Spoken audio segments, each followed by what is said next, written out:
own land again. They own buildings and, like apartment residential buildings, apartments, a thing, but no more land holdings. And it's called managed retreat. And it's just starting this year in Australia. So they're working with it and trying to, work out the kinks in the first year here. But as you can see, everything with the floods, the fires, the hurricanes, the winds, the crop losses, these operational loans that the farmers need, if they default on their loans this year, most farms are out of business. And then there's going to be somebody there to swoop up their land. Obviously, it's not going to sit there idle. Somebody else, Megacorp, is going to come in and buy it. So we're precariously close to being completely 100% run by corporations on this planet. You really have, a few Rubik's Cube moves left, or a couple maneuvers on the chessboard to escape out of this. So that's pretty much where I'm going to leave it at.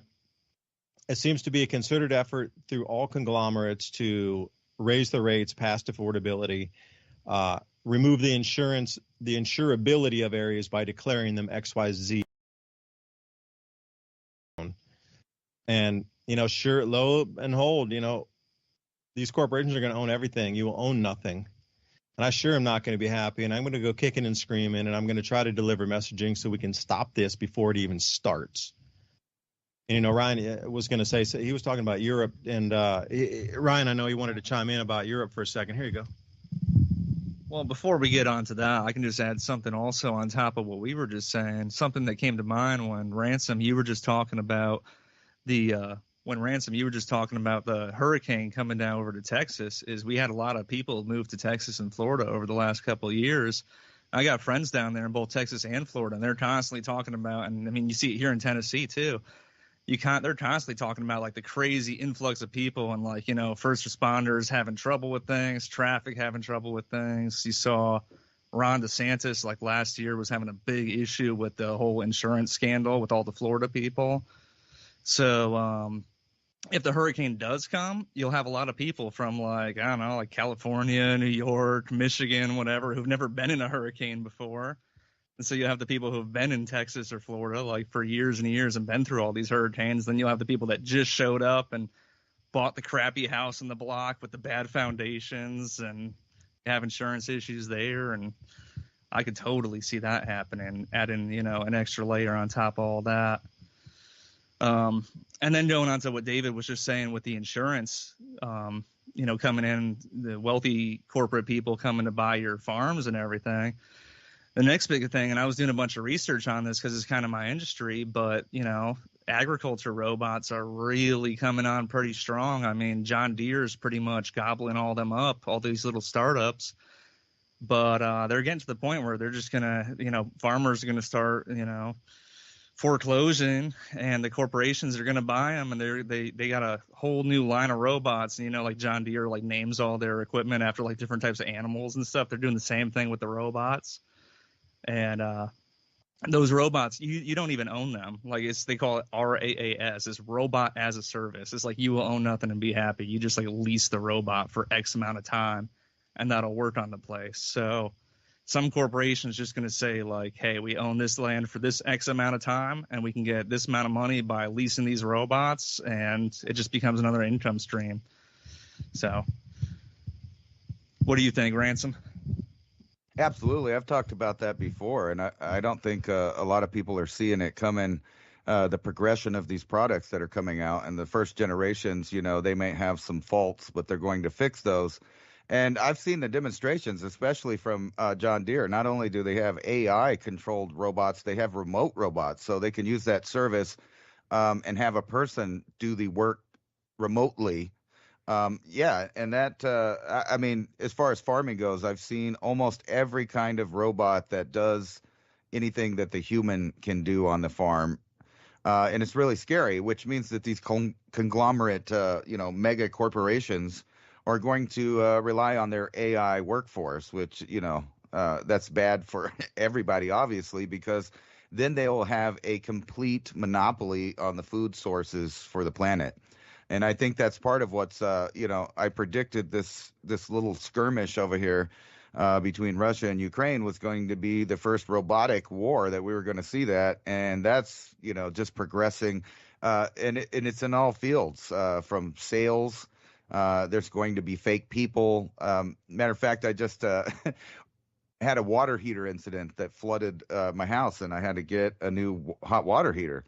And they didn't have any that would fit the hole and in the local area, so I had to get one delivered. And of course, it was smashed when it got here, and so I had to go the different routes of customer service. And Home Depot's like, that's not our problem. That comes from an online distribution center, so we can't help you. You got to call the manufacturer. You call the manufacturer, and they're saying, well, we can give you your money back, and it'll take like half a month.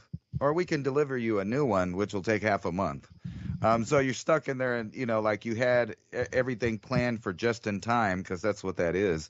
Where I got the hot water delivered when I got home, and I was ready to put it in. So I managed to get it in there. They forced me to accept what I got and not complain about it, I guess. And all of the industries are turning that way. There is no customer service. So imagine what happens when you're relying on a payment for a crop on some land that you don't actually own anymore, and the robots are doing all of the work, and you're supposed to be keeping track of that, and you're still liable for it. Guess what? The robot's not going to be liable for it. What's funny is I just yesterday saw a video of an autonomous car in Phoenix, Arizona, driving, and it was going the wrong way because of it got confused about some construction, so it was going the wrong way into oncoming traffic. But it was smart enough to pull over for the police, and then it called like an automated system, and the cops literally dealing with customer service about a car with no driver in it. And what's funny is they were more polite to the robot and the customer service than they would be to any driver on the road that was going the wrong way and driving into head on. It was just funny that the whole world is kind of mesmerized by the changeover, but they don't see what's really coming. And what's coming is that pretty much the end of the workforce or independence and being able to do certain things, because you will be outmatched and outmoneyed by these corporations that are buying up all the farmland. And then, like you said, John Deere's a good example, and there's other companies that are doing it too. They are building robots for every little niche that you could possibly have. So, there goes the days of a ranch or a farm with a bunch of hands that get paid and, rely on that and the whole local ecosystem. And I've been watching on the news, they're rating all of the people really just pretty much coast to coast that does any kind of pickling or organic stuff that they're trying to sell, because, they don't have the permission from the government. It's not government inspected. And we know what such a good job they do. They allow even pesticides on organic foods. So like if you're not growing it yourself, you have no idea what kind of quality of food you're getting. Yeah, that's a funny story about the cop car. I was cracking up there. The 2030 hell of the future is basically just going to be, any problem that you have, you call the call center and you end up in an automated infinite loop and you just can't get to anyone. It's not so bad with the American companies right now, but you deal with like any European company especially, and a lot of the ones that you think are American are actually European. And right now, or at least the last like 5 years or so, they've been outsourcing a lot of their customer service call centers over to like India or whatever. But I mean, very soon it's just going to be all automated, and there's not going to be, like even right now, like whenever I have to call a UPS or FedEx, like it's just, I forget it. It's like I know I'm going to be on the phone for 45 minutes. I'm not going to talk to a real human, and it's just going to be terrible. And when you see these big automated farms, like in the future, like if there's any issues there, it's just going to be farm robots all over the place. They might have some, like drones that scan the perimeter to see if there's any things going down, like if anyone's trespassing or whatnot. There might be a couple little security robots, but the actual humans that are in charge of stuff are just going to be sitting inside the house somewhere, just, sitting pretty, getting their carbon credits and living their best lives.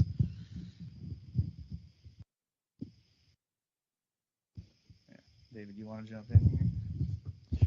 Yeah, Ransom, let me jump in. I was listening to y'all while I was getting a citronella candle, because we're sitting outside on the balcony out here, but there's a few mosquitoes. So, again, I'm not really into using insect sprays, and This is something to think about for everybody out there as a solution. As systems start to break down, something as simple as having, a lot of people put like DEET or bug spray on. Okay. A, it absorbs through the skin and it's not really good for you. But B, the supply chain's going down. We're going to have to come back to some old school stuff, like putting lemon balm out all across your balcony to keep the mosquitoes away, using citronella candles. It's got a nice glow. But we're going to have to go back to the old world ways. This is going to be such a dichotomy where, what Ryan and you were talking about with the runaway, with the AI and the robotics, but then we're going to have to start living like we were in the 1800s with there's going to be this duality of overlaying systems of survival, of living the way of life in the 1800s or pioneering lifestyle in the 1850s and 60s, overlaid with this incredibly high-tech advanced world that we're jumping into. And you can see how, we've seen a few movies through time where you have this ultra high tech and what would be sort of a Wild West pioneer environment. And another thing you mentioned, during these disasters, bugging out, if you were to need to leave, like how are you going to secure, if you have a pickup truck, you're going to have to think about, locked beds or some sort of, bed cover so people can't just see what you have in your vehicle when you're leaving. So if you really need to leave with a lot of your valuables, firearms, papers, foodstuffs, whatever it is, I mean, how are you going to be able to really disguise that or hide that or like lock it so nobody can just break a window and jump in and grab a bag that they see out of your back seat? There's a lot of things to think about for solutions moving forward through these conundrums as well, because I am just I'm thinking about, all right, the world had changed from, say, 1860.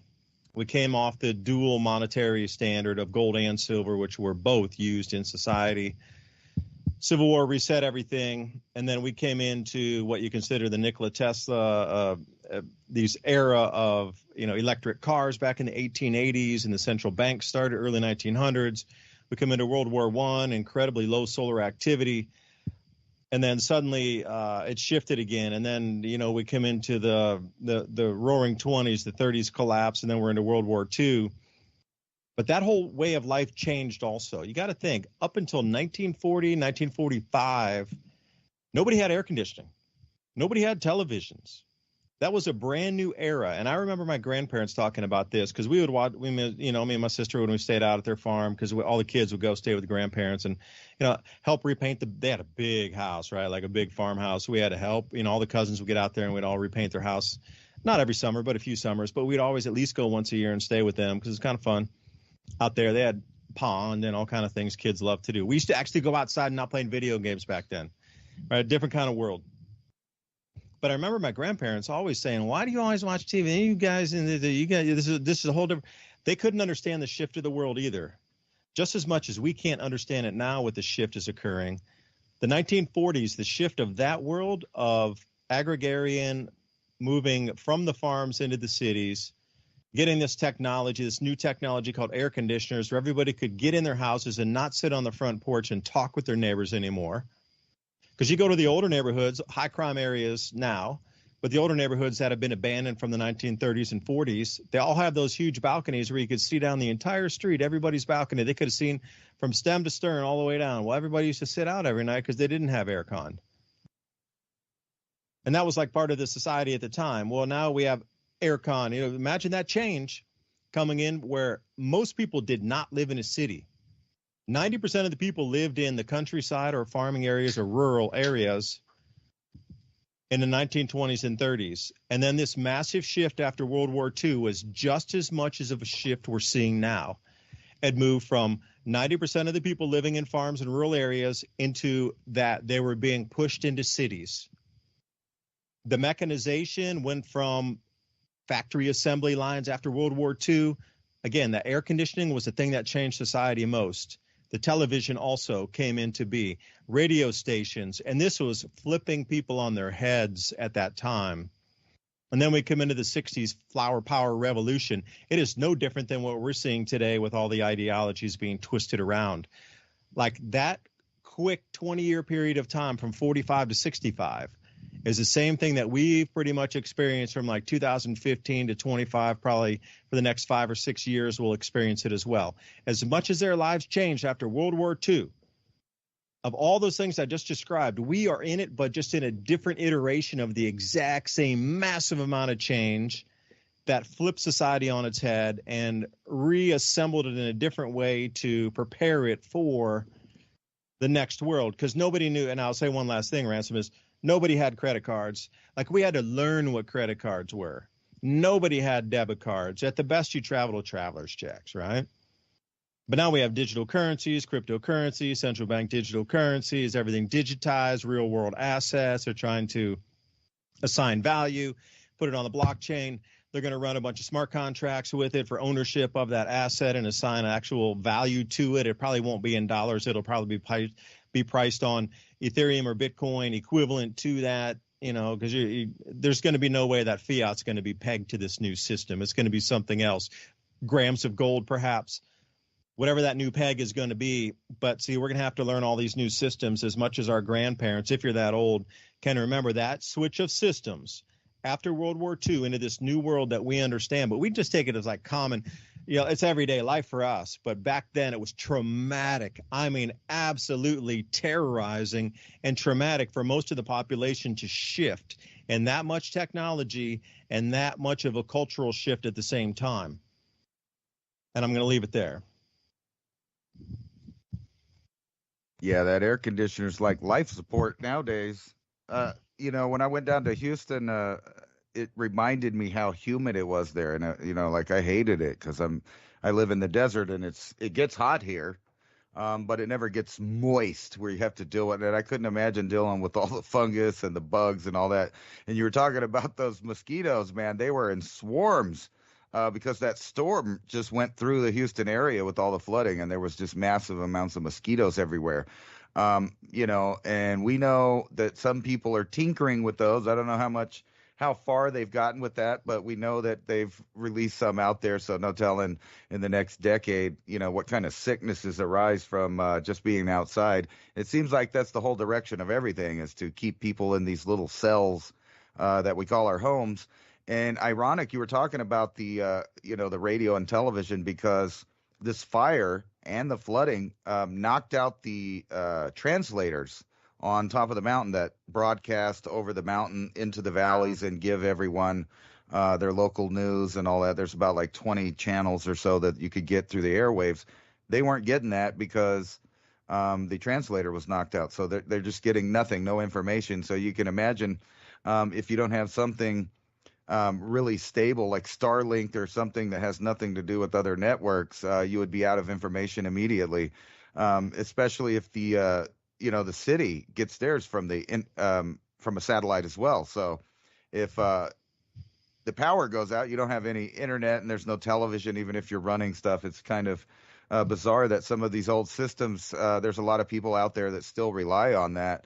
And the air conditioners have become life support for many people that are middle-aged or older that have lived decades now inside those air conditioners.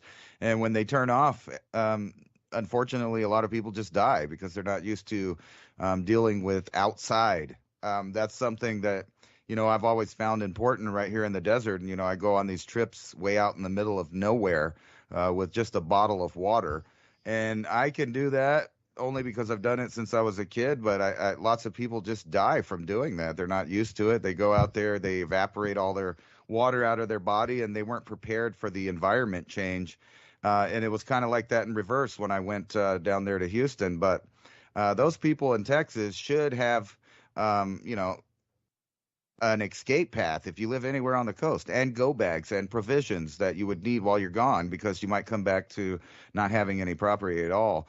And, the same goes for houses on stilts as it does for your vehicle. So when I lived in Corpus Christi and a hurricane came through there, the only people that were really, driving out of town once the flooding started were people that had lifted trucks. And everybody laughs at that like it's silly. But, you're not the one that's stuck with your car failing because it's not tall enough to drive through the water. You see those people every time it floods. They get trapped in the roadways. People drowned every time. It's just crazy. Even here in the desert, where we don't even deal with tornadoes or hurricanes, we get flash floods, and there's always tragic deaths of people that try to drive through what they think is a little bit of water, and then the force of the water pushes them a little deeper, and then the next thing you know, they're gone. People fall in the arroyos around here, and they just disappeared forever. So it boggles me that, year after year, people are so unprepared, and it tells you how useless government really is, because they come to the rescue in the aftermath, and like police, no offense to police, but they're the after the fact reporters. They show up most of the time after whatever dirt happened is done, and they write it down. And it's kind of like the government as a whole. Sometimes they come to your rescue late, but nobody's going to save you but you. That's just the way it is. Yeah, Ransom, you're giving me some PTSD talking about the desert there. I've done a lot of backpacking, and my one closest call was in Canyonlands in Utah. I did exactly what you just described, and I went out with a bottle of water without having any real canyon experience. Started first thing in the morning when it was nice and cool and beautiful outside. Started looking at a whole bunch of petroglyphs and walked for a few miles, just getting carried away looking at all the beautiful ancient petroglyphs and Squatter Man and all that stuff. And next thing you know, it's 110 degrees and it's high noon. And I had to do a few things that I seen on, Survivor Man to get out of that one. But going back into how the big changes in civilization, it was just making me think. I'm listening to an audiobook on the start of World War I right now called The Guns of August. Just all about like how crazy it was getting into that one. And it really was crazy because there's a lot of parallels to, our civilization right now. Everyone was saying, like, we're the most advanced civilization that's ever existed. Like, we haven't had a major war in 100 years. It'll never happen. The economies are totally linked. Like, we get all of our stuff, like, our raw materials from Germany. Like, we can never go to war with Germany. Like, that's crazy. The stock market would crash. And, see how that one played out. But they just had a whole bunch of like new technological advancements in a short amount of time, like leading up to that. So in the first couple of years of the war, you had cavalry charging out with lances right next to like tanks and people on motorcycles. You had people laying down like telephone cable and radio right next to carrier pigeons, and everyone was just using both. It was just like they were just trying to do whatever worked like at the time. And also, before I hand this back to David, just going over to you're mentioning the transmission towers or whatever with like radio. I think a lot of those have radio backups of like 3 days or so. So if the grid did go down, those things would keep going for like maybe like 3 days, a lot of the big ones. But after that, I mean, it's just a battery or a generator if someone can get it to gasoline. But that's just about it. And I buy a lot of transformers at work, those electrical transformers, and people always talk about like the grid going down. What's the biggest problem there? It's definitely transformers, which is just the things that change voltage from one voltage to another, so they can move power over long distances. Right. And with the way copper has gone up in the last couple of years, transformers are like I think they've gone up like 2.5 times like in price. It's honestly crazy. Like it hurts me to look at the price tag every single time nowadays. But just wanted to add that in. What's the lead time on getting a transformer built from start to scratch? Oh, the lead time? David was just asking on the lead time of a transformer. Right now it's pretty good. It's pretty quick. We have the copper now. It's just expensive. For a while it was pretty long, but right now we have it. And we have chips and stuff right now. The lead times have gotten pretty good actually. But it's just I mean, most people have it in stock because everyone kind of overcompensated from like COVID and stuff. So like lead times got so crazy during COVID that no one was able to get anything. And so like companies still have PTSD from that right now. So a lot of the big things like the chips, transformers and stuff, we have a lot of them now. They're just crazy expensive. And part of the reason they're so expensive is because people went through like inefficient supply chains in order to get some stock. Like people were valuing having stock more than keeping costs down. So everyone had a PTSD from not having stock, so they were just willing to like throw money out there until like just give me some product, I'll pay you whatever you want. So that's what caused a lot of the inflation that we're dealing with right now.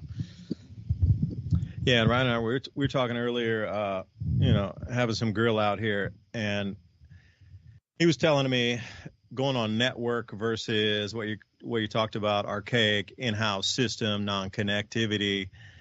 Because I just mentioned one point that this pay-through model that we're moving over to. So, if any of you are watching the Adapt 2030 videos on YouTube, Rumble, Brighteon, BitChute, one of the videos I was doing was the new cost play model is in the future, starting I think in 2025 in January, water companies will say we can deliver you water, but if you want to remove the forever chemicals, that'll be an additional charge. So we can give you water, or we can give you pure no chemical water.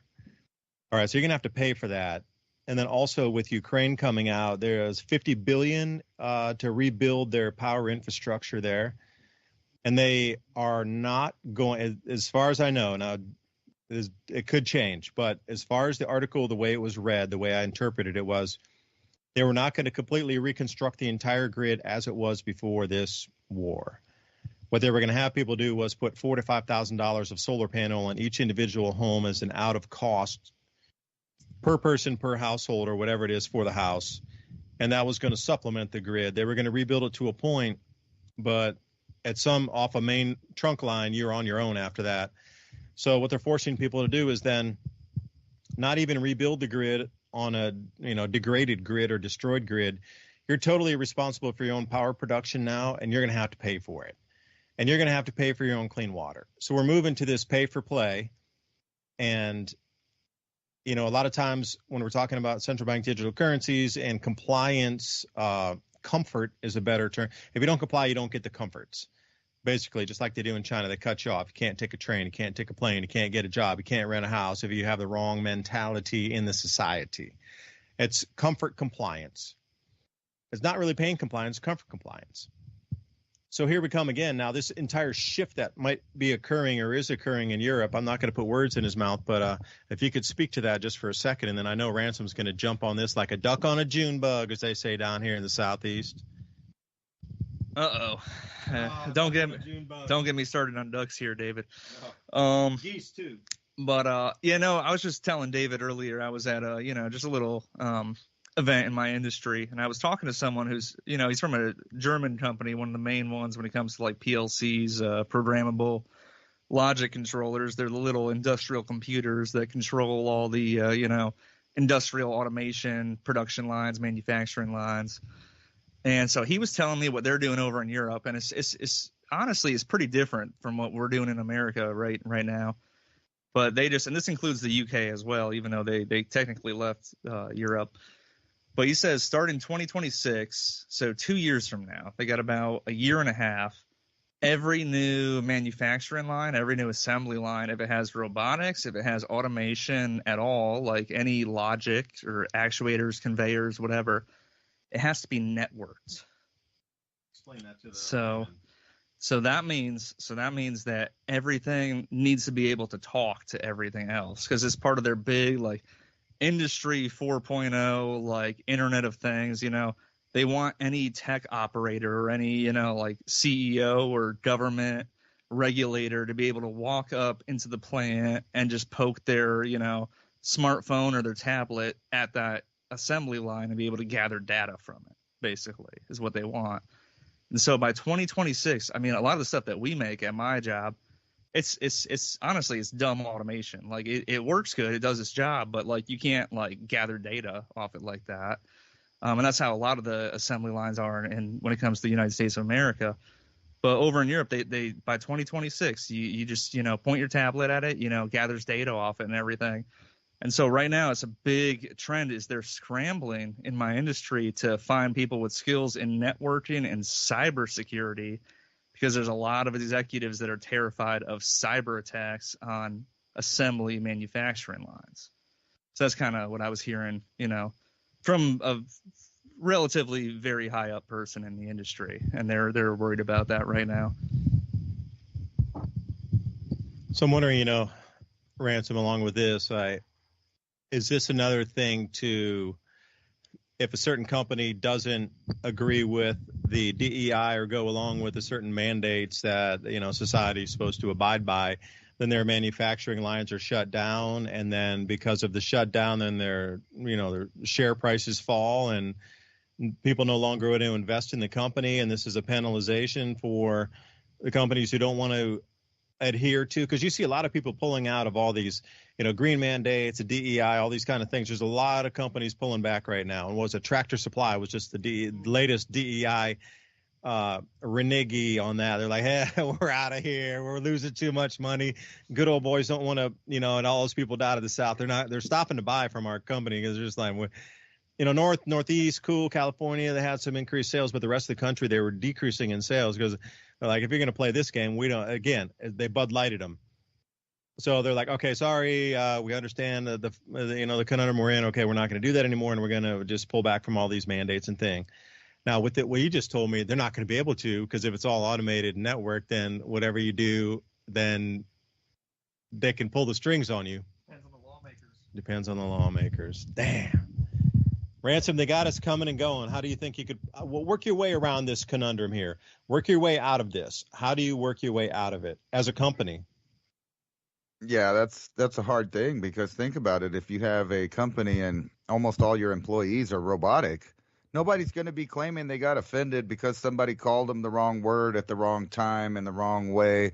And you wouldn't have to worry about that at all, because, that's the same reason that, I've talked about how I believe in the near future, almost all systems will be set up that way, including policing and all of these different things, because they're going to use this whole stretch of Marxism to say, look, we can eliminate all the cultural problems by replacing everybody in authoritative positions with a robotic AI that's not going to have these biases.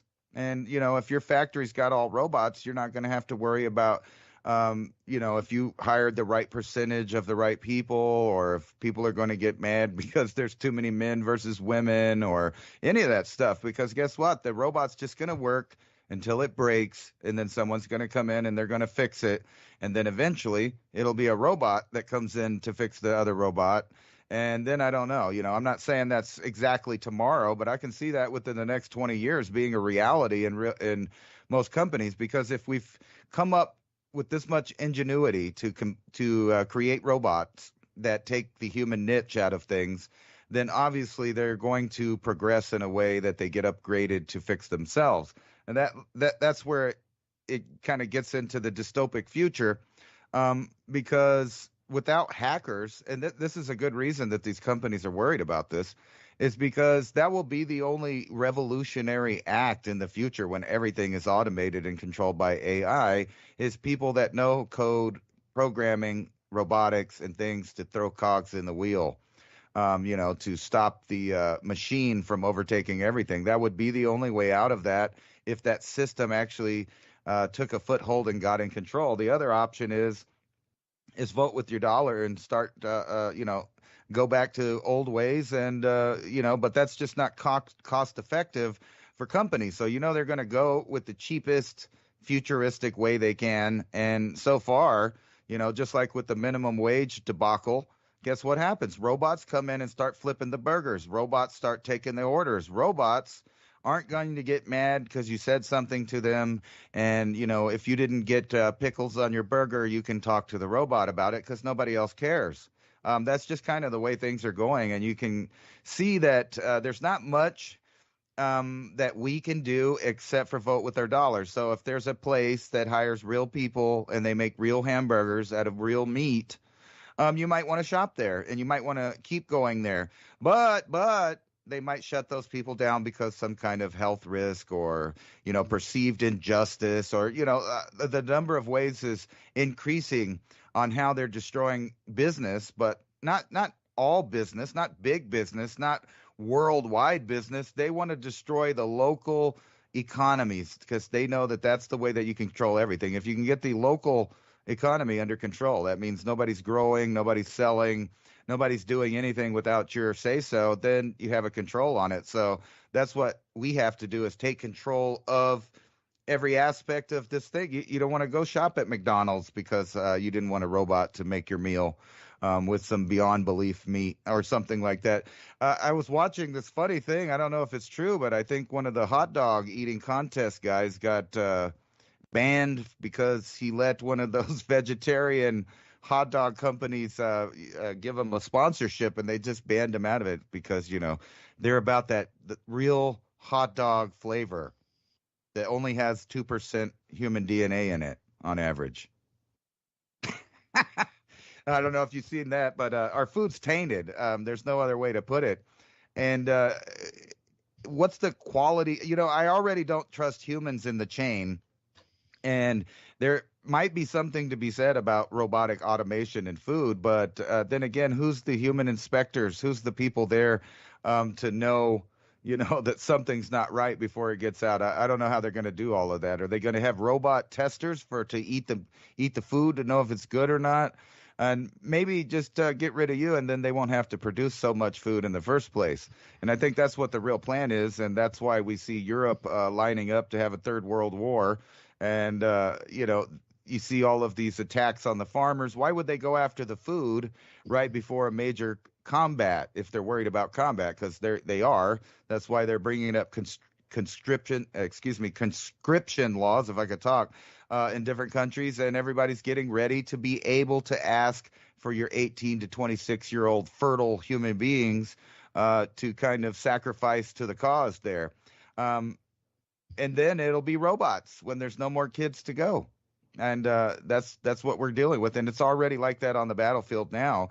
And, you saw all of these protests. They're starting to destroy streets and stuff. And I think the reason that you're seeing that is because some old timers remember World War II, or at least remember their parents or grandparents telling them stuff. And there are ways to stop invading armies. And part of that is, unfortunately, to destroy your own infrastructure so that they can't use it against you. But it's hard to say, who's going to be fighting any kind of resistance against tyranny when the entire system is now robotic. If you've seen a Predator drone, and this is old, early 90s technology, with a good FLIR camera, human beings are Christmas tree lights out there that can be seen easily. So the idea that, like we can't close our border or any of these other ideas are just kind of dumb, because we've been at a technologically advanced state for some time, and it's just only going to increase as we go along. And that unfortunately means that there's no need for 8 billion people on the planet. Yeah, well, one thing I think you're seeing out of the, Ukrainian war that was, that we learned this time around, there's a lot of drone combat. Shotguns work on flying drones about as good as they work on, ducks. Right. Right. I've been seeing that too. It looks like the only way to fight against that. Yeah, and then I saw also an article the other day that was like, Florida man arrested after shooting down like Walmart package delivery that flew over his house, and he thought it was spying on him. And I said, well, I wonder why we haven't seen any, like delivery drones around here. But, in Tennessee, I don't think they'd make it that far outside of maybe the very center of Nashville. You guys spying on me? Yeah, and I would suggest a 20 gauge on that bird shot, because if you're going to do 12 gauge slug or whatever, you're going to miss it. Go 20 gauge bird shot, and you should be able to get a wide splatter pattern. If you're going to use like a Mossberg or something like that, you should be able to get a wide splatter pattern.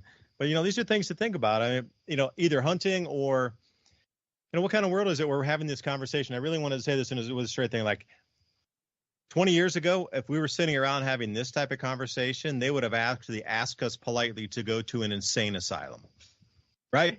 But we sit here today in real times and real issues talking about this. And before, you would have either been in science fiction or you dropped a couple tabs tonight, and these guys are off the rocker, and don't even listen to them because they're so far out of bounds of even possibilities. It's so far off the radar of the possibility of that ever happening ever. That was so far. That was something you'd have to conceive as an idea because it had never been thought about before. And here we sit today, do you want to use 12 gauge or 20 gauge shot to take down the drone over your property? Like, really? This is the kind of thing we're having on 4th of July with the fireworks in the background. Are you kidding me? Well, you could just microwave you some popcorn in the right direction. Did I say that out loud? I'm showing video of me flying my drone around Houston right there, and I'm up there with the, the state security camera looking at it and stuff.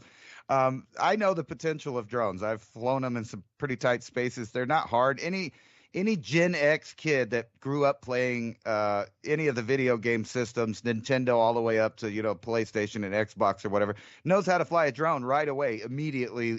And all the kids growing up, guess what? They do too. They're learning it even faster than we did. It's almost like that singularity that I always talk about, where biology and technology is so close that you're not going to see it transition. It'll just be that way one day. Go. Well, I was just going to say, modern problems require modern solutions. And I always think about this. There's a thing where I guess teens over in the UK run around and, they're really big on like the 15-minute cities and stuff over there. So teens in the UK get a silly string. I remember playing with that when I was like, 10 or so. And they just run up and they just start hitting all the cameras with that. And I just, you love to see it, because you don't always need like this big high-tech solution. You just run up to a camera or a robot dog or something, hit with a little bit of silly string, run away. Doesn't need to be crazy. Yeah, because you were talking earlier about automation too. I've seen some of those videos with a backhoe operator. They got like 8 drones around them that are stationary. They don't require that much energy to be stationary. And they got 8 different camera views. And it's somebody sitting in a room 500 miles away operating a robotic backhoe on a job site. And they got the ultimate view of everything that could possibly, both sides, behind everything. We'll talk more about this when we come back. See you in a couple of minutes. David DuByne, Ryan here, our guest at Ransom Godwin. This is the story of the worst road trip ever. In April of 1846, a man named James Fraser Reed, an Illinois businessman, eager to build a greater fortune in the rich land of California, leads 9 covered wagons out of Springfield, Illinois, on the 2,500-mile journey to California, in what would become one of the greatest tragedies in the history of westward migration. Reed found others seeking to find fortune, adventure, and new beginnings on this perilous trek across the West. Among them was the Donner family. Others like the Graves, Breens, Murphys, Eddies, McCutcheons, Kesebergs, and the Wolfingers would come too. The successful Reed was determined his family would not suffer on the long journey, as his wagon was an extravagant 2-story with a built-in iron stove, spring-cushioned seats, and bunks for sleeping, and 2 hired servants to help with the workload. Reed's 12-year-old Virginia dubbed it the Pioneer Palace Car. Also in the group were the families of George and Jacob Donner. George Donner was a successful 62-year-old farmer who had migrated 5 times before settling in Springfield, Illinois, along with his brother Jacob. Obviously adventurous, the brothers decided to make one last trip to California.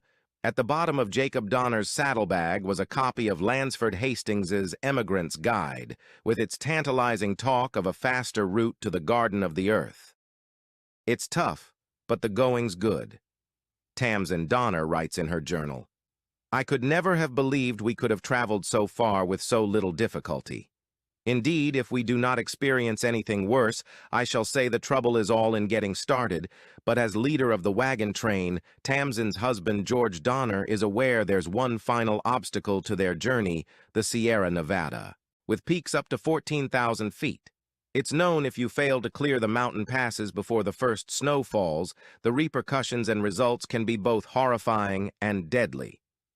As the Donner party approaches Utah, George Donner makes a pivotal flaw in his decision to splinter off from the main party. Hastings Cutoff says it's a fine level road with plenty of water and grass, saving 400 miles. As it turns out, Donner's information is wrong. In fact, the so-called shortcut adds at least 100 miles to the journey. High in the Sierra Nevada, the Donner party enters the Truckee Pass. They're only 30 miles from the California plains, but supplies are dangerously low, and traveling through the mountains is taking its toll, ending in a broken axle. The Donner party stops to make repairs, but that night, 5 feet of snow falls. Soon the drifts are 60 feet deep. The Donner Party will be stranded for 5 months. In just 3 weeks, they've eaten all their food. Then they kill their pack animals. Next, they eat charred bones, twigs, bark, leaves, and dirt. Finally, a suggestion was made that were one to die, the rest might live. Cannibalism. On Christmas Day 1846, a Christmas feast like few others takes place. They devour their first human. Bodies are cut up, flesh labeled so people don't eat their own kin. Later, 4 rescue parties bring out some survivors. The very last finds a man named Ludwig alone. Around him, a scene that haunts us today and will continue to leave a lasting mark in history. Ludwig is surrounded by bones and entrails, a 2-gallon kettle filled to the brim with human blood. Also nearby is George Donner's body, his skull split open, his brain removed. Tamsin Donner's body is never found. It also seems a man named William Foster shot 2 Miwok Native American guides named Louis and Salvador for food, which is the only instance of anyone in the Donner-Reed party that was murdered and eaten. The rest of the cannibalized were already dead. They took the survivors to Sutter's Fort, California, by the route that is now known as Donner Pass. Stranded in the early snows of the Sierra Nevada mountains, nearly half the travelers died of starvation and illness. Even today, Interstate 80 has to be closed occasionally due to heavy snows and blizzards. Only 45 of the original 81 members of the Donner Party survived. This truly was the worst road trip ever, which reminds us not to be complacent but instead be proactive with our prepping. We don't have to worry about not having food to last. We have My Patriot Supply. And right now, you can save $200 on a 3-month food kit with ADAPT 2030. Adapt and stay prepared.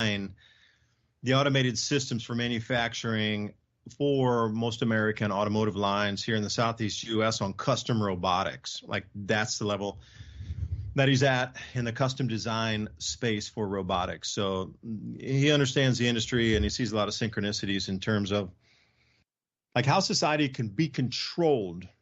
And that's the whole thing. It's not about the, the great, freedom that it's going to give us with all this technology. It's more about the control that it is going to put over us.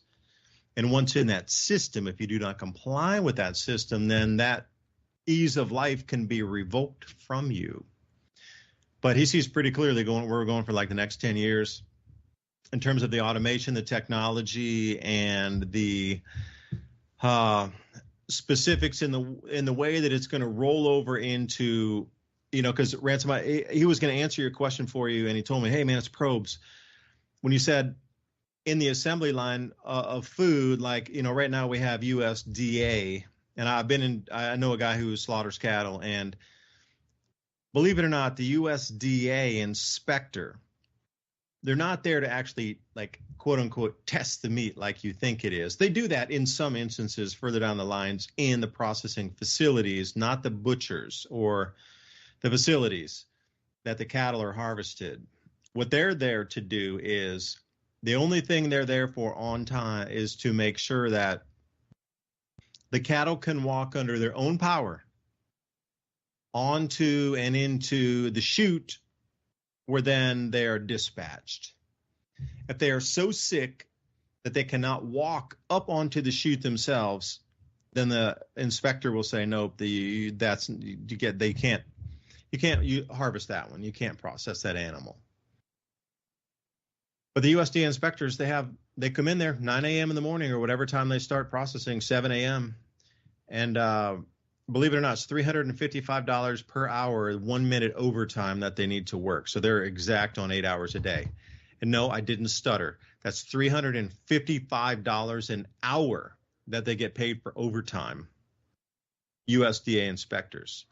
So if a facility is running behind and they need to fill an order and they got, extra, like, all right, it's coming toward Christmas, it's coming toward some kind of, peak time where they need a lot more beef or whatever, steaks, roast, whatever it is, ribs put out there for some sort of holiday. If you need your inspector out there more than 8 hours a day, every single hour they work past that, $355 per hour just for them to watch and see if your cattle can walk up onto the chute or not. And that's all they really do in these facilities when they go from the yard into the chute. And most times it's a headshot. So that's where it sits. And once the meat goes in and it's processed, now you got a choice of either you're an individual person who got that cow from a farmer and then brought it in and they're using the facility, and then that same butcher does private meat and they also do commercial meat, both. Once that commercial meat gets ground up, and Revolution Radio, thank you for letting me speak here freely to start the hour out. Because a lot of platforms don't want you to talk about these types of things. Like once they come in and they start to do hamburgers and hot dogs, etc., then that's where Ransom, your question came in. Like how is a human inspector going to inspect that? Well, Ryan was like, they're not. They're just going to put a probe in the meat. Just like, because we both have homesteads out here. So he and I, we're always running around looking at the soil pH, looking at the moisture in the soil, because we got all these different testers. So we jam the rods down in the soil, and just like that, you can see what your soil pH is. Because I try to put coffee grains in somewhere to decrease the pH right along my driveway where there's a lot of limestone. So I'm always throwing coffee grounds out there to try to get it to balance, to bring down the pH because it's too high for the grapevines. In other places, I'm trying to throw lime out there to bring the pH up everywhere because it's way too acidic. So I'm always trying to balance my soil in different areas depending on. So I'm always plunging my pH meter down in the soil there. Well, he was saying the same thing. Like when you come into these mass batches of hot dogs or hamburgers, those you won't even need a human. It'll be automation where they're just going to plunge a probe into that, and then they'll be able to get bacteria count, temperature. And then, this brings me on to one thing. So there's a few beef companies out there that are private label beef, and they're going into the freeze-dried arena for beef. They have sent lab samples themselves to be tested from regular store-bought hamburger. And when you have a cow, your own cattle, your own beef brought into a facility, that's one DNA sample from one cow because it's a cow and it's its own DNA, just like your own DNA is yours. But if you mix 2 or 3 DNA, that means 2 or 3 different people. So they was testing the hamburger from store-bought hamburgers. 1,600 DNA samples showed up in store-bought hamburger. Now, if you didn't understand that, that's 1,600 different cow parts from different cows are incorporated in that hamburger. So for me, I'm looking at that. They're doing multi-ton batches and taking different cuts from the cows through the day and then putting that in at the end of the day and churning it. So these are massive facilities really running, 5,000 cow through and, beef through in a day. And they're getting that many where they might burn through that many and then do like an afternoon hamburger run where they're getting that much aftercut from so many cows that they're throwing it into one solid batch to mix it into a certain ratio of the fat and the offcut meat. But from 1,600 different cows, that is insane. That should not be allowed. That should absolutely not be legal to do that. Can you imagine 1,600 different cows to make a hamburger patty or your ground beef? Like, what is in that? What type of possibility of contamination could exist with that many animals coming into a final batch of something? My mind blew, even hearing about that, and it comes from a beef company. That's astounding. Really, for me, I sat there for many minutes after that. And I no, our food supply cannot be that contaminated and that vast that it could contain that many DNA samples from one single 10-pound hamburger bought, raw hamburger bought from a store. It looks all uniform. When you get it, it looks like it all came from one cow and it got ground, from the meat, and just like your grandparents would do it or whatever when they were doing sausage. At least mine did. And then the way it would come out, it was all from the same cow, and it all looked exactly the same. Like they've replicated that. It's from one cow. Like when you buy it, you really think it's from just one cow. But in reality, it's a little bit here, it's a snippet from there, it's a fingernail from there, it's a tendon from there, it's a bit of the hind quarter from there, it's a bit from the back of the the neck meat from there, like all these pieces are going in to make the hamburger. That is just, it's gross. I mean, seriously gross. Like you look at things that are like, it's almost sickening. I can't even think about buying hamburger anymore after knowing what the DNA sampling out of the meat and how many samples of DNA were in this meat. I don't know, man. I'm going to stop rambling here. Ransom, thanks for joining me. Second hour in Revolution Radio. Thank you for letting us have our conversations through your platform. And those of you out there that consider this type of information valuable, consider a donation, revolution.radio. You can find the donation tab right at the top, right there on the navigation bar. Ransom, take us away, hour 2. I have some real insight into that whole topic that you were just talking about because I used to be a butcher. And so when you're talking about your 85% lean hamburger meat, generally that is what's called head meat, and it comes in boxes. I mean, if, they still do it the way they were doing it, it's probably a lot more automated now. But at the time, the boxes would come in frozen cubes, basically, of what's called head meat. And it's exactly what it sounds like. It's the trimmings off of the head. And then I would grind that up. I'd grind that frozen stuff up, grind it up about 3 or 4 times to give it that nice pink, marbly look with the fat. And that is your average hamburger meat. So if you're getting it pre grocery store, local grocery store, say, so you're not dealing with the butcher, then that would be happening at some massive warehouse where they're throwing big chunks of the stuff in there and grinding it. And you would probably include like hoof and leg and stuff like that, in not the actual hoof itself, but the meat around the back of it. And if you're still dealing with a butcher type arrangement and they're using one of the meat companies, they cut up and trim the roast. A lot of it comes pre-cut now. There's like companies that do the cutting and that's all they do. But if you're actually getting the chunks of meat, they'll cut it up, into butt roast, and then you would cut up a rack of ribeyes, and you would saw up some T-bones and all of these other things. But sometimes that stuff gets green and gross looking and not, nice looking for sale. But it's still as fresh as the other meat. So they will trim off the ugly pieces and put it in what's called ground chuck. That's more like 90% or 95% lean. Now, if they're doing that at your store or your butcher or wherever you're getting it, that's good stuff. That's basically ground up good trimmings off of roast and all of the good steaks and things like that. So that would be great. But if you're eating the hamburger meat that, back in the day, then they were selling it for like 88 cents or 99 cents a pound on the 4th of July, speaking of which, and I would have to grind up, hundreds, if not thousands of boxes of this frozen head meat so that people could have hamburglers, for their 4th of July celebration or their Independence Day celebration.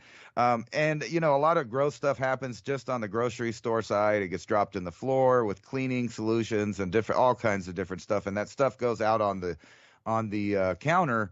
So don't let nobody lie to you. That is the way it is, and it's dirty like that. Now, the way they're doing it now, if you like say go to Walmart or one of these other stores, they have prepackaged organic steaks and stuff. So that's probably done at a factory where they do all of the cutting and trimming there, and it's already prepackaged. So no telling. But really, if you think about it, that's less people in between you and your food. So like if you're going the more traditional route, it might be a little grosser, but that's the way that butchering was done for a long time. I know I did it. And all of those reduced steaks and roasts that you might see out there, if nobody buys it, it goes in the back and you unwrap it and they throw it in the tray and you grind it up 2 or 3 times and the oxygen makes it red again. And that's what you call ground chuck, or they have other names for it, but it's the leaner of the ground beefs. So yeah, that's gross. And then think about this too. A lot of those meats come with a solution of, I think it's 0.003 of formaldehyde and some gases to keep it red longer. So there's a whole gross thing in that. Really, the best way to get it is if you know somebody that actually raises beef, if you can get it butchered by a butcher that cuts it up right there, packages it, and freezes it right there. That's the only way to go on having clean beef. And we all know that they're adding, let's just say, a new biological factor to a lot of the meats. They've been doing that to pork since 2016. So what you're eating is not even what you think you're eating anyway. And if you know, a lot of people are not even cooking at home, so they go to like Chili's or Outback or you know, Applebee's and all this, and they eat that. And if they don't go out, they get Grubhub or something to deliver the food to them. That just-in-time system that when it finally gets cut off, you know, if you don't have stuff stacked back, you're up the creek and you don't have a paddle. That's why, you know, anybody should have a paddle, so to speak. And Independence Day is a good day to think about all of those things that you really actually need. And I think if you went back to, let's just go back to the founding of the country and see what a household needed then, I think that's fair to say that you need those same things now. You know, like all the way up from your self-defense mechanism systems to the farming tools and regular tools to do any kind of mechanic work or whatever you need to do. You need to be your own pioneer, your own, you know, your own founding father for your little legacy there. And that starts with not having to worry about all these disasters that keep happening and are going to continue to happen. You know, so heads up, it looks like Corpus Christi is in the target of this hurricane. And I'm sure they're going to lay on layers of propaganda about global warming and other stuff. And you sent me, you know, some notes to look at, which is, you know, the first time we've ever done that. And I didn't actually get a chance to go through most of it, but I did notice a large trend of extra cool temperatures around the globe. So what do you think about that? Is that going to be the global warming goodness that, you know, has happened this spring and all through the winter, where they continue to, you know, act like things are super rare records when it gets hot here? That was exactly that hot when I grew up here. It's like literally predictable weather where I'm at.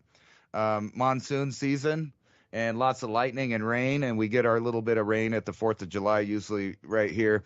But it might be a little different if we get a number. You know, remember they were predicting 33, the magic 33 numbers of named storms this year.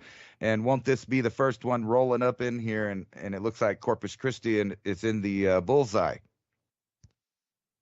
Yeah, we'll have to go outside the alphabet, and then we'll do the Greek lettering again, like alpha, beta, gamma thing again, like we did a few years back. But let me touch on a couple points first. We know where our food comes from, because tonight when we were, you know, we had some friends over and we were barbecuing out. They brought side dishes. Some others brought wine. Another person brought their own bread, but see, they baked their own bread and they brought it. The only thing that we really got from the store was the wine and the pretzels. That was it.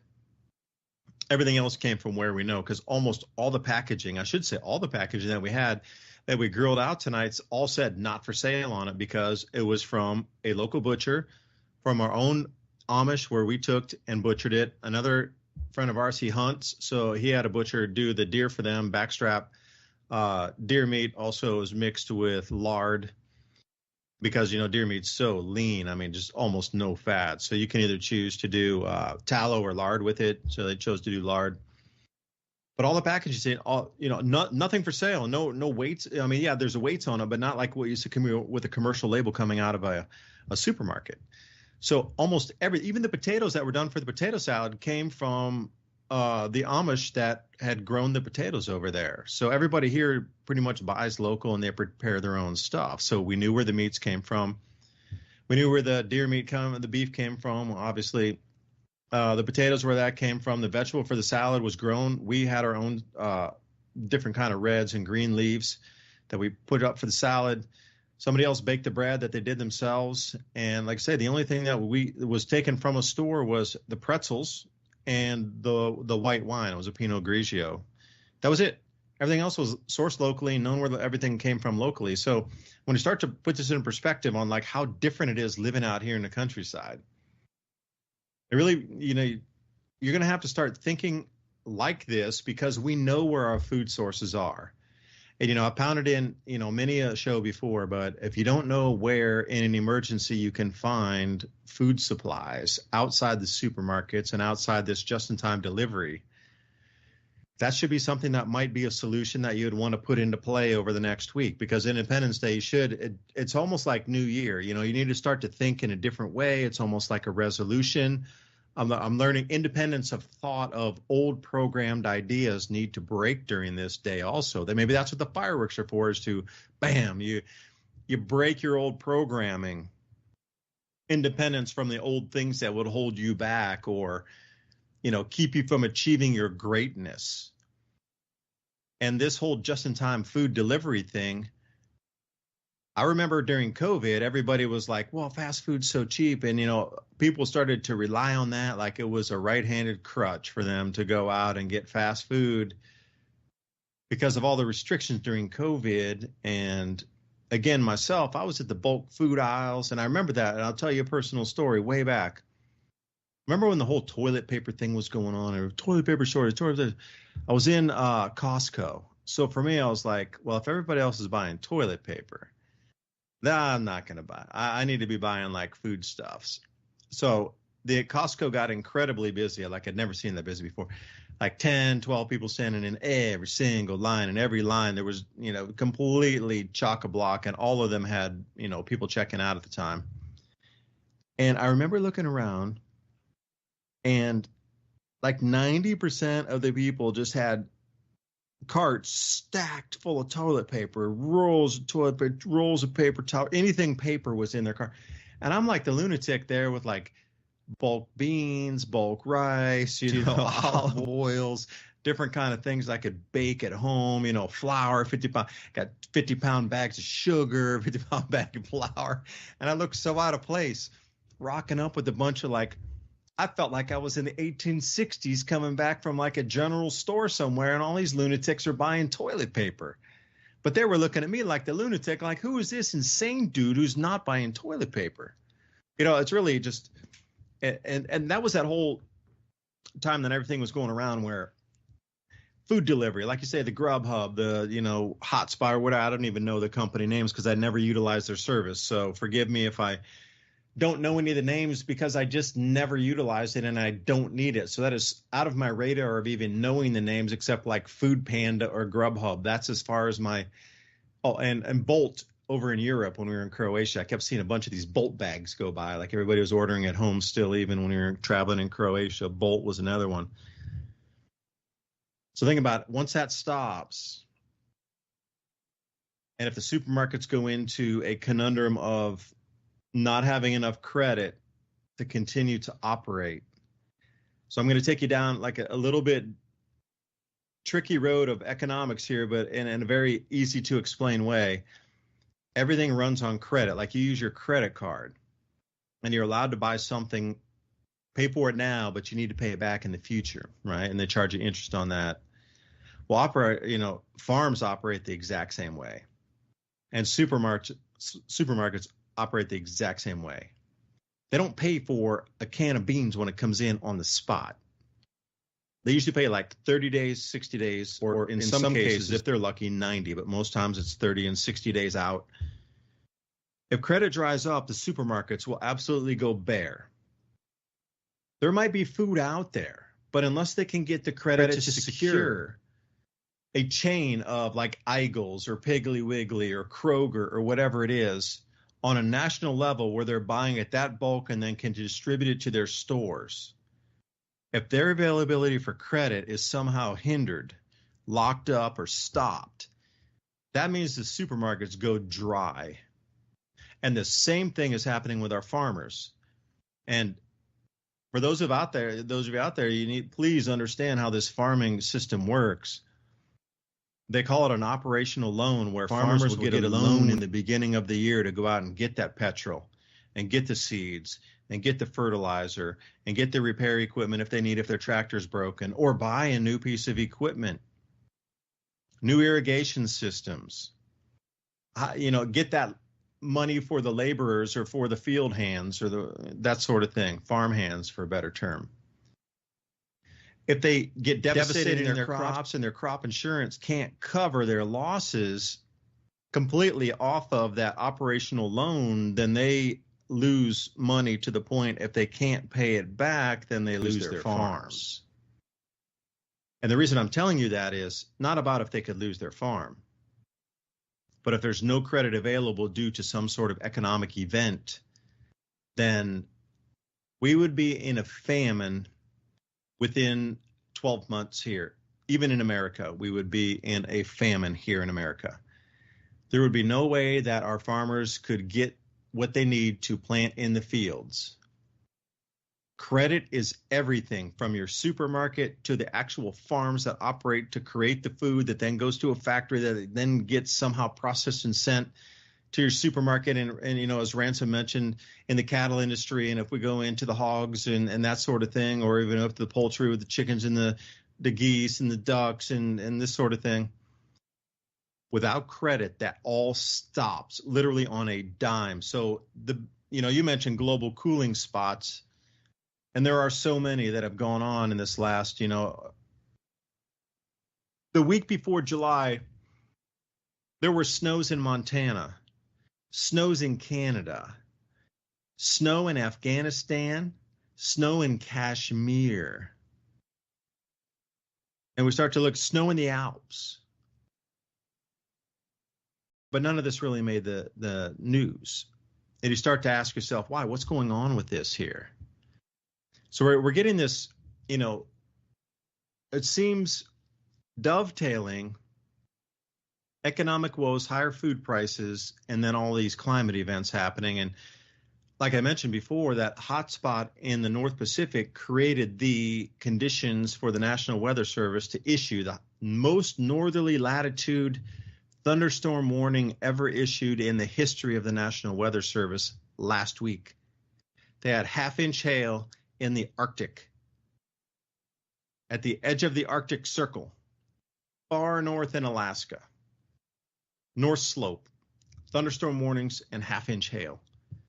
At the same time, we have this barrel storm going on, which is unprecedented in itself. So either the electromagnetic changes are now here that are in earnest, where you can't hide it anymore, just like the cognitive declines of the leaders, you can't hide it anymore. Or the technology is at such an advanced state that they are juicing the storms to create this outrageous outcome of snows in summer, earliest hurricanes ever, most northerly latitude thunderstorms ever, droughts, floods. I mean, there's so many floods I can't even keep up, to push over the narrative into having us then institute and implement a global tax for climate change. You start to look at this thing and then, all right, this global tax, then where does the farmer sit in this? That's going to be able to grow your food, produce your meats, produce your vegetables. If they're going to have to pay XYZ amount for each crop that they're producing. We're starting to get to the point where I'm really going to say it here in earnest, that I think we are being exterminated slowly to milk the wealth out of whatever form that is of wealth, whatever interplanetary, interdimensional form that takes. That can, your energy can be siphoned. Your low vibrational energy can be a feeding trough for entities interdimensionally. The gold, the silver that can be deposited in central banks can be taken into centralized locations for collection. And the inhabitants of the planet done away with as a fire ant colony that I will pour something on so we don't get stung when we're out in the front field. Of the wasp nest that needs to be eradicated because we've got stung on our back a couple of times. Where do we sit in this? Because there's no longer there's no gray area anymore. Is it happening or isn't it? These things are so outside the normal that everything that is being done right now to humanity is to exterminate it in a slow, methodical way, to extract the most lowest, or I should say the lowest vibratory energy a human could put out, and extract the physical wealth out of our societies and transfer it to something. But I'm going to leave it there, and I don't know how you can even respond to that, but I know you can because you're good at that. It kind of seems like a necessity, not just for each individual, but, I've been talking a lot with my son about legacy. All of these elite people have set up these nightmare, scenarios of what they picture the future to be like. And now we're starting to see those things unfold. So it's, behoove of the populations of the Western world to start taking their own legacy seriously.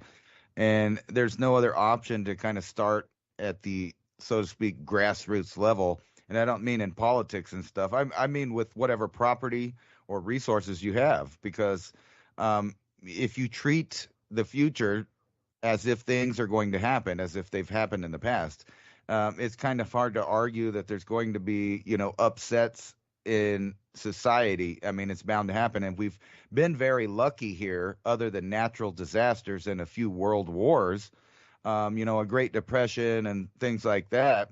So our country has had a taste of it, but I don't know if it's enough in the recent recall of the population to deal with it. And we talk a lot about grandparents and, old skills that you need to know that they would have passed on. And now we're at that generation where basically the great generation has all died off. The World War II veterans that saw the world ablaze, they're not around anymore. Those are the people that probably, if they got a chance to, let's say, vote in elections, probably wouldn't vote in a new world war or agree with that. But they're not around to kind of tell people the horrors of the way it actually was. So if you didn't learn that, you're probably not going to be learning it, as far as like millennial people and younger than that. There's a lot of smart millennials and actually a lot of, I guess they're calling them Zoomers now, the Generation Z. And they're going to have new skills that older people need, and vice versa. The older people are going to be the last people that actually know how to use tools. I feel bad sometimes. I try to get my son, who's just turned 19, to do like different chores or different tasks. And, I get impatient when I watch them, but then I realize, well, that's, they haven't done that. They haven't needed to do that. And most of this younger generation really hasn't, got forced to get out there and do the hard work under the sun and realize what it's like to be out there hot, dealing with the environment. And I've been kind of thinking of this kind of way of thinking that you kind of have to be a Pleistocene man, and then, more of a revolutionary era person and a technological guru that sees around the corner. If you're going to be doing good in the next few decades, our money's all tied up with different digital systems now. So I know that's going to continue to be confusing for that generational wealth group that you were talking about earlier, that there's still, plenty of boomers and, I guess the edge of of X there that have generational wealth, but that's just slowly disappearing. People are losing the lands that they've inherited for money. They want to move, and then they end up, as I see a lot of middle-class people, where they lease everything. And that is actually the absolute blueprint of the future, where every single thing or option or service that you have will be metered. And, it'll be just like we've talked about this before. In the early 2000s, if you needed some software, you just get some software. If you needed image software or audio software or, whatever kind of software you needed, you would get a program. You own that program. That program was on your computer.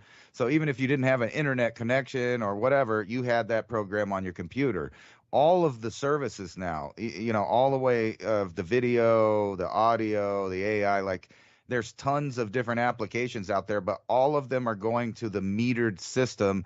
And they're also using that psychology of like the slot machine, to where you think the more you use it, the better you're going to have an outcome. But all of that's kind of fake. It's not going to grow you a potato outside. You know what I mean?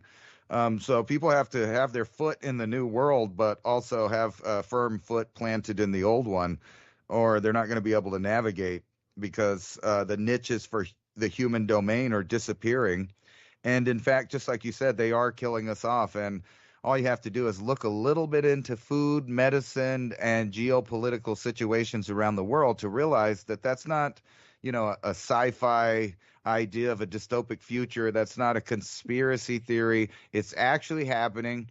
Matter of fact, on your channel, you've said some kind of weird stuff, and but you've also kept track of food, right? Prices of food. And over several years, you can see that the number of production, the amount of food that's being produced has year by year had its problems, not enough. And now we're starting to see those years in a row where it's going to be accumulative. And it only takes one world event to put everybody back to where they're dependent on a digital soup kitchen. And, I think they've already had beta programs out there to see what would happen. I remember a few years back, probably about 5 years back, the entire food assistance benefit program glitched out and something happened to it in several states. And people were near rioting just because they couldn't get, today what they wanted from the store. So you imagine if there's just no food in the store and the system of digital soup kitchen is down or has been hacked. Wouldn't that be convenient for the authorities if it wasn't their fault, And as to Ryan, correct? He was talking about, the digital vulnerabilities of companies and how they're worried about being hacked for automation and things. That is the perfect excuse. And actually, there has been a lot of predictive programming in the media and movies about that exact topic, where some kind of rogue hackers or, maybe a state-sponsored hacker turns off major pieces of infrastructure. And that might be, think about this, what we were talking about a minute ago. Say in 10 years, most of the major commercial farms have only AI robots mostly working out there in the field. And then some kind of hack happens. And then they're telling you can't get food because, this event happened, and it just turns it off. It could turn off utilities like water, gas, and them switching to all these green technologies seems like some kind of ploy also to be vulnerable to this idea, because guess what can't be hacked? Gasoline-powered engines. If you have, an old school vehicle, it's got a carburetor, it's got very little electric parts. Matter of fact, you could probably go to AutoZone right now, put together all of the electrical components from any 80s model, 70 model, or early 90s model vehicles and put it in a bucket in a Faraday cage and save a backup copy of all of that stuff, including a battery. So, if you have an old school car, even an EMP from whatever reason wouldn't put you out of service as having a vehicle that you could put together in about 3 or 4 hours. All you have to do is replace the wiring harness and the very few electrical components on those cars. That's some real backup. Now, I understand a lot of people say in the chat, well, you need money to do all these things, but it's not as expensive as you think if you buy copies of the cars that you already have, or buy extra parts for that, because redundancy is a real thing. It is, and I'll tell you a redundancy story and a personal story. We have a John Deere zero-turn mower, and it's been having problem after problem. It's about a 5-year-old now, but it's now starting to have problem after problem.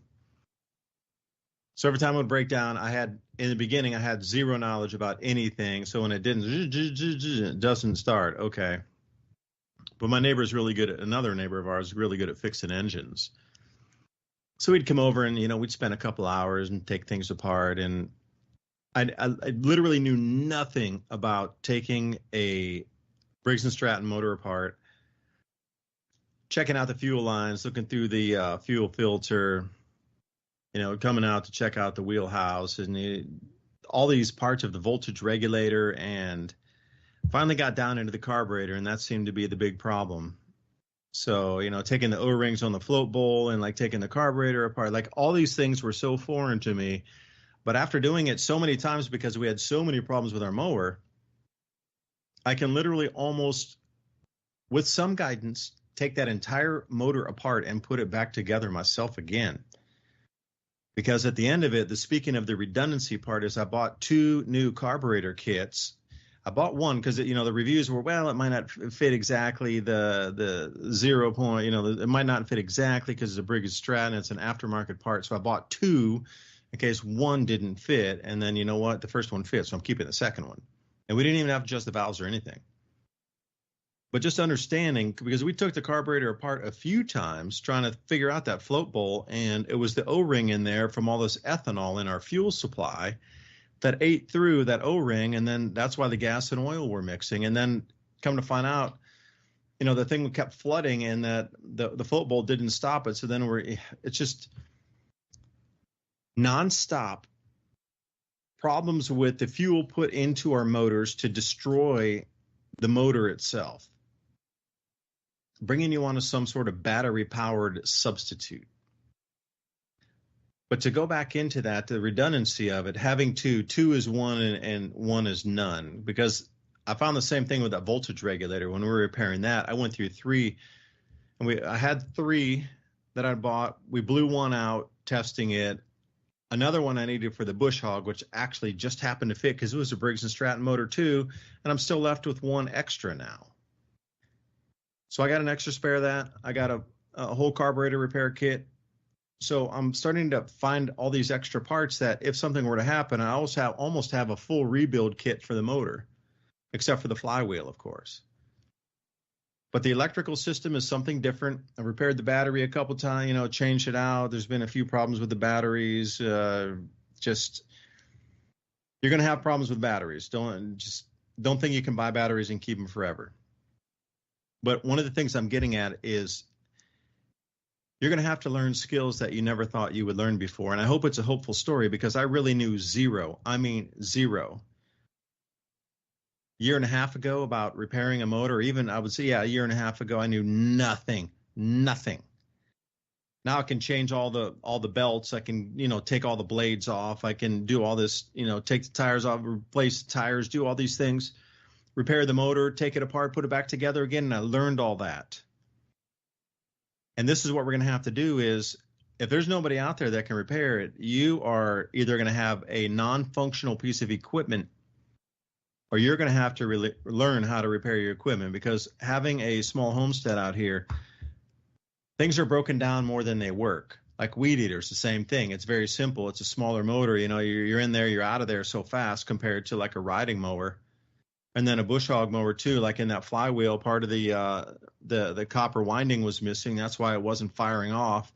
So then to find that new part too and put it in, I mean, once you understand the very basics of how the motors work and how engines work, then you can trace your way back through everything else going out. If it's electrical, I'm still learning about that, but the actual hardware inside the motors, it's a learning curve. And I really everybody out there, you can grow your own food. You can learn how to repair things. You can learn construction. And the reason I'm telling you this, I wanted to come to solutions, because we can talk about problems till we're blue in the face. That's just, there's so many problems today that it's normal, right? But where are the solutions at? So coming into the gardening side of things, this is from True Leaf Market, and it's one of their articles talking about what can you grow in shady areas. Because when you're putting gardens out, you're going to start to look for different, open, full sunlight areas. But what can you grow behind a barn somewhere?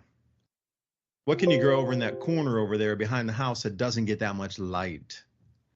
And everybody's always looking for, got to be full sun right out in front of the pasture in the field or something, Well, what about that back spot that's kind of shady?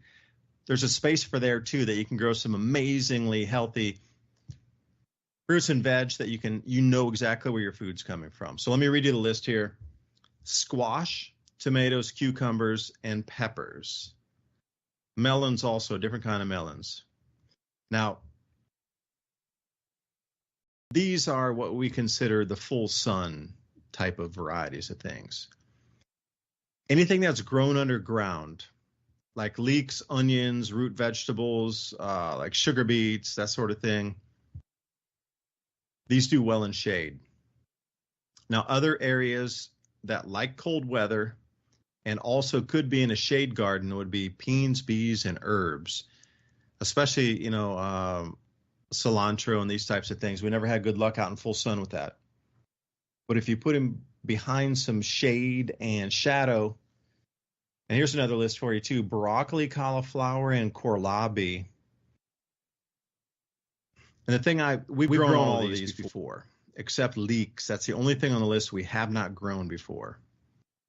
But from my own experience, the broccoli and the kohlrabi, you can continuously harvest those leaves as the plants grow, and you can stir fry those. And you can have a vegetable dish just off the leaves growing off the broccoli plant and the kohlrabi plant. But the key is you need to stir fry it. It's very hard, just like kale is.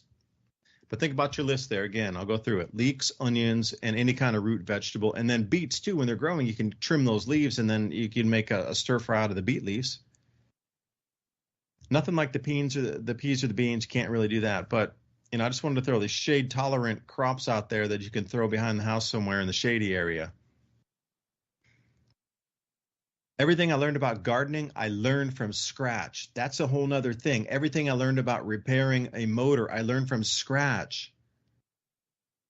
Everything I've ever learned in my life, I've learned from scratch, and everybody has too. I don't care if you have a PhD in something.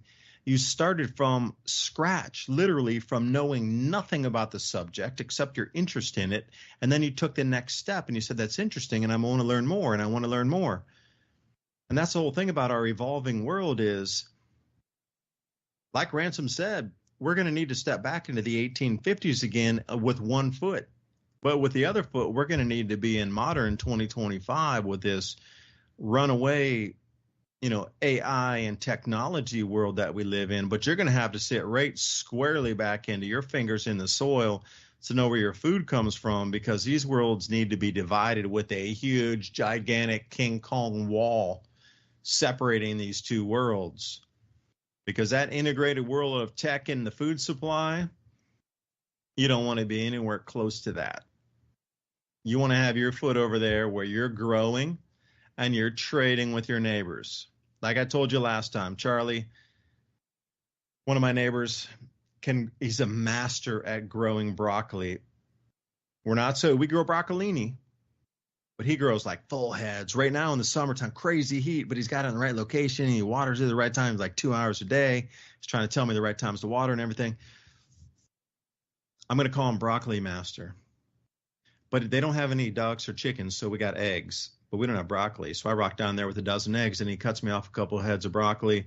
I come back with these giant heads of broccoli. And we got extra eggs, and they got extra broccoli. So, it's just about what do you have on your place that you can trade with somebody else? And you might go, well, everybody's got this. No, they don't. Everybody doesn't have red lettuce, purple lettuce, different kind of. Think about all the types of lettuce are out there and the different types of beets and sugar beets. And, just there's a huge amount of things that people don't have that haven't grown, from the sunflowers to the tobacco to the corn. How many people are growing tobacco on their own farm these days? Not many. Most times it's commercial, but if you're a home grower and you're not using the pesticides on it, man, people want that tobacco. They really do, because they're going to roll it themselves. And if you get it to them right at the time when you're taking the leaves off, they're going to be like, hey, I'll help you come by. And, every week I'll come by and get it and make sure you get me the leaves when they're a little, getting toward the yellowish, and I'll come and cure it at my own house. Thanks for the leaves. And they'll trade you something for that. So, think about through history. I'm just going to, what's it? Smokables and drinkables and edibles. Those are the things that you can always trade in history. So if you can grow tobaccos, people always buy tobacco. If you can distill your own alcohols or whatever, and make your own wine, beer, people are always going to trade for beer and wine, alcohol. If you can grow your own food, it doesn't matter if it's beef or if it's sheep or if it's chicken eggs or if it's veggies. Somebody's always going to trade for the food because they can eat it. I go back in history and see what's tradable, and then march that forward into our modern world. But you need to put up a huge wall in front of that, because you're, like I say, tech can't mix with your food. And I don't know, Ransom, I don't know if you agree with that, but we really need to divide these two worlds and know exactly where everything's coming from, because something's going to get slipped in. We're getting like a Mickey Finn, or is that what they called it? Some kind they would put something in your drink back in the day in the 40s, in the World War II. They called it a Finn Mickey or a Mickey Finn, something like that, where they'd drop something in your drink and make you pass out. It's going to happen with our food supply, so be careful. The old school date rape drug. Drop a Mickey in it. No. Yes, I know about that or heard about it. I don't think that was around in my day there. We didn't have to because we were already, on the backside of the moral decay of America. So here we are in the future. And, we're talking about these levels of technology. The problem is that the food also is down to the microscopic level being messed with by tech. And a lot of people know what I'm talking about. We can't get too detailed on that, but there's this hydrogel platform you could look into, which is basically the macro and the micro of our food sphere is being tampered with on a technological level.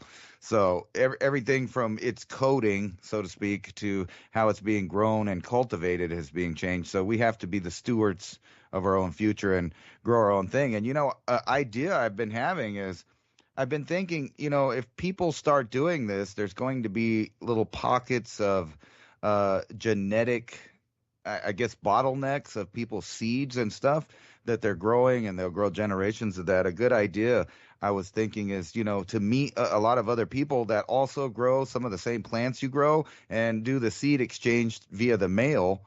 Like if you have some really cool genetic variations of squash or tomatoes or corn or any of that stuff, after a while it starts, kind of looking the same. So you could trade that with someone else. Like a few years ago when I first planted, I got this weird hybrid of a giant yellow squash with the green tips on it, and it was so delicious. And unfortunately, the seeds from that were hybridized once again, and the next thing that came out wasn't very appetizing. And that happens. So you got to keep those original seeds, and kind of not hybridize them enough to get or keep the original seeds. And then you're going to have hybridization happen where over time your plants are going to change slightly. So it would be really cool to have a genetic diversity exchange, so to speak, when people are doing good with like I have this desert okra. I've been growing this purple okra. And now it grows, really soft, even with big okras on it. So I only had one plant last year. But the first year I started with a small organic kit that just had like a few, like literally three or four seeds of each plant. And now I have stockpiled probably thousands of seeds just sitting around waiting to, be popped in the ground at any time. So not only do you need to back up your food, but the ability to produce food in the meantime. Like if things go bad, yes, you'll be comfortable if you have, things like stockpiles or storable foods or whatever, but that's just fuel for you to keep going and keep the progress growing, because, that's only a temporary solution, and it's not, as fresh as you really need to be to have great health and success. So you would want to be also stockpiling seeds every year when you grow stuff. A portion of it should just go back to seed collection. And it's so easy to do that, especially with what you were talking about, cilantro. I have like jars and jars of that just started from 2 or 3 seeds. And that stuff grows great. It grows in the desert. It grows great in wet environments. Just sprinkling food out there, even if you're not going to take care of it. You live in Tennessee, and I can imagine that with enough space, you can basically just walk around and eventually you'll figure out all the best spots for each plant. And, it'll just be like a utopic, Garden of Eden. And that's the ideal situation that everybody wants to live in. That's great. We got the Wi-Fi and the Starlink and, nonstop streaming, everything. But that's not going to fill your belly if anything serious happens. The only thing that you'll be able to do is be glued to the, propaganda sources and wait for what happens next. And who wants to do that? I don't want to wait to find out what's going to happen. And that's kind of, I think, what's a good thing about how we always talk about different scenarios that could happen, not necessarily that they will happen, but, with all likelihood, with the elite usually doing what they say they're going to do, we are going to experience a World War II type situation, which obviously includes mass starvation for the planet. A lot of people don't really take into consideration the amount of people that starved to death, not just the people that died in straight out warfare. And now that warfare is changing its face into a more technological, monster, there's going to have to be inventions and ways to deal with that. And, we kind of talked about a few. But think about this. Ukraine put into production a few years ago. I remember the stories, probably about 2020. They were going into mass production of cheap parts building drones. And in the U.S., there's enough leisure drones, for entertainment that people have bought. I mean, tons of them. Most people that own a drone have 2 or 3 older models, and the parts, in China obviously can produce large quantities of that too. So what do you think the outcome of the warfare, if it continues upgrading with just technology and not even people, looking eye to eye in the battlefield, but, from far away, remote control, using AI to enhance its ability to track down and trace someone until they become a victim of a small amount of C4 on a little electric fan? Yeah, and imagine a swarm of those where they just pound in through a wall, boom, boom, boom, boom, boom, boom, and then 30 others follow as they get into the room. Yikes. But I will address your Tennessee thing. Yes, you can plant some things in the beginning, but if you don't get out onto that field space or the tree line, it's going to be overgrown and swallowed in like a year or 2 maximum. That's the whole thing. Nature's so prolific. I mean, you let it go unattended for a minute and you're behind already. So those trees or those bushes or the fruit trees or whatever need to get a big head start on those field weeds. And once they establish themselves and they can get way above the weeds, then you get what you're talking about. But if you're talking about seasonal crops like the beans and things, they're just going to be in the field weeds in there somewhere, and you'll have to kind of like spot them and dig through the through the biting insects to get in there to retrieve those if they're able to grow above the rest of the taller field weeds in there. We have a patch that's about 300 feet long and about 40 feet wide of blackberries. But to get in there, you might go, wow, there's like so many blackberries, crazy blackberries. Well, we can basically harvest some from the outside, but they're trying to get in there, man. You better have like full on, netting so you don't get ripped to shreds. There's nature's something to contend with. I do appreciate listening tonight. Thank you so much, and happy 4th of July to everybody. DuByne, Ransom Godwin signing off. Please remember to sign up for our show notes. MIAC conversation. WorldSeedCrops.org. Thank you for listening to Revolution.